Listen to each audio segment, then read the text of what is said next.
Hello friends, आप सभी का स्वागत है मेरे यूट्यूब चैनल विज्ञानशाला में। आज हम कक्षा 7 के चैप्टर 6 भौतिक एवं रासायनिक परिवर्तन के प्रश्नोत्तरों को हल करने वाले हैं।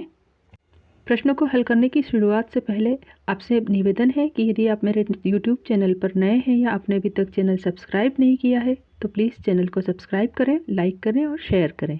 आइए शुरुआत करते हैं प्रश्नोत्तरों को हल करने की। परंतु जिन लोगों ने इसका डिटेल वीडियो नहीं देखा है उनके लिए डिस्क्रिप्शन बॉक्स में इसकी लिंक दी गई है, वो उस पर क्लिक करके डिटेल वीडियो देख सकते हैं। शुरुआत है। पहला क्वेश्चन, प्रश्न क्रमांक 1, निम्नलिखित प्रक्रमों के अंतर्गत होने वाले परिवर्तनों को भौतिक अथवा रासायनिक परिवर्तनों के रूप में वर्गीकृत कीजिए। आपकी पुस्तक में कुछ प्रक्रम दिए गए हैं, जैसे प्रकाश संश्लेषण, जल में शक्कर को घोलना, कोयले को जलाना, मोम को पिघलाना, एल्यूमिनियम के टुकड़े को पीटकर पतला पत्र या फॉइल बनाना और भोजन का पाचन करना। अब हमने को इसमें से रासायनिक और भौतिक परिवर्तनों को वर्गीकृत करना है। प्रकाश संश्लेषण एक रासायनिक परिवर्तन है, क्योंकि इसमें कार्बन डाइऑक्साइड और जल की सहायता से ग्लूकोज का निर्माण होता है, एक नया पदार्थ बनता है, अतः यह रासायनिक परिवर्तन का उदाहरण है। दूसरा दिया गया है जल में शक्कर को घोलना। यह भौतिक परिवर्तन है, क्योंकि जब हम जल में शक्कर को घोलते हैं तो वो पूरी तरह घुल जाते हैं, उसमें कोई भी नया पदार्थ नहीं बनता है। तीसरा प्रक्रम दिया गया है कोयले को जलाना। तो जब हम कोयले को जलाते हैं तो यह ऑक्सीजन की उपस्थिति में जलता है और राख में परिवर्तित हो जाता है, मतलब नया पदार्थ बनता है, अतः यहाँ पे ये रासायनिक परिवर्तन होगा और कार्बन डाइऑक्साइड गैस मुक्त होगी। अगला है मोम को पिघलाना। मोम को पिघलाना भी भौतिक परिवर्तन होगा। क्यों? क्योंकि जबकि हम पिघली हुई मोम को दोबारा ठंडा करेंगे तो वो अपने पुराने स्वरूप में आ जाएगी, मतलब ठोस अवस्था में आ जाएगी, तो अतः ये भौतिक परिवर्तन है। अगला प्रक्रम दिया गया है एल्यूमिनियम के टुकड़े को पीटकर पतला पत्र या फाइल बनाना। इसमें एल्यूमिनियम के टुकड़े के जो गुण हैं वही फाइल में भी रहेंगे, अतः यह भौतिक परिवर्तन है, इसमें कोई भी नया पदार्थ नहीं बनेगा। अगला प्रक्रम है भोजन का पाचन।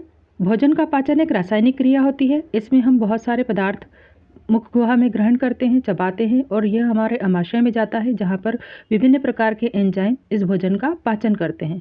तो रासायनिक परिवर्तन के द्वारा यह ग्लूकोज में परिवर्तित हो जाता है और हमें ऊर्जा प्रदान करता है।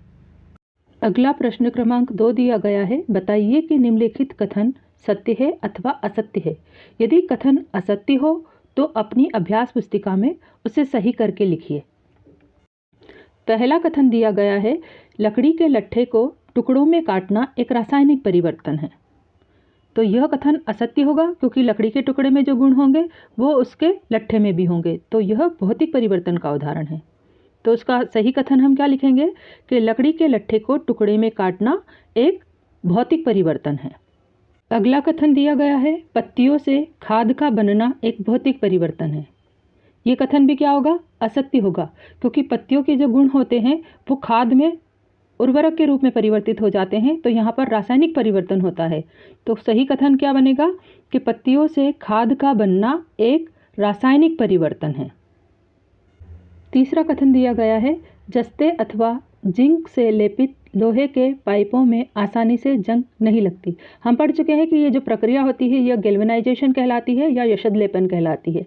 ये कथन सत्य है।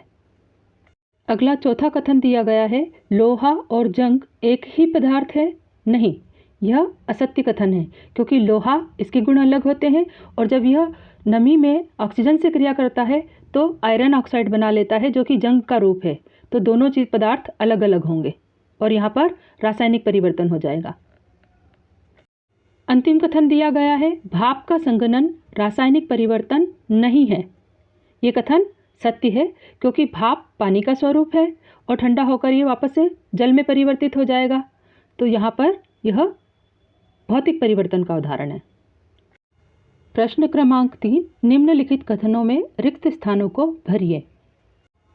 पहला रिक्त स्थान है, जब कार्बन डाइऑक्साइड को चूने के पानी में प्रवाहित किया जाता है तो यह डैश डैश डैश बनने के कारण दूधिया हो जाता है।